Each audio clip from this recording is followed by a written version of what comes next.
A quick temporary fix can keep your furnace running safely until you can replace a faulty fan limit control. If the fan limit control is acting up, first turn the thermostat fan switch to on to prevent the fan from short cycling and to maintain airflow. This bypasses automatic cycling but only as a temporary measure. Carefully inspect the control box and wiring for loose connections, and tighten any accessible screw terminals after turning off power at the service switch to avoid shocks. If the blower will not run at all, tap the thermostat fan switch between on and auto while monitoring the furnace to confirm the blower engages and that the heat exchanger does not overheat. You can raise the manual offsetting on some controls by a few degrees to delay the fan shut-off. Do this only in small increments while watching temperatures and listening for unusual noises.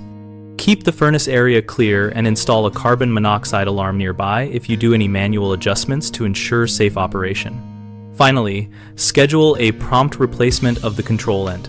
If you are not comfortable with electrical work, arrange for a licensed technician to complete the repair.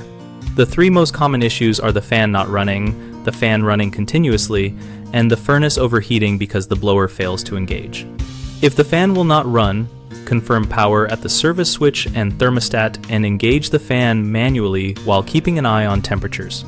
If the fan runs continuously, check the off adjustment and lower it slightly so the blower will stop at a safe temperature and restore normal cycling. If the furnace is overheating, immediately restore the thermostat fan to on or increase the off setting to ensure the blower removes heat, then shut the system down and call for replacement if temperatures remain high.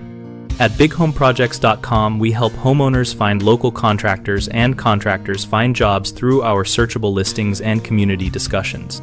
We maintain a discussion area where users exchange tips, ask questions, and share experiences about interim measures and repairs.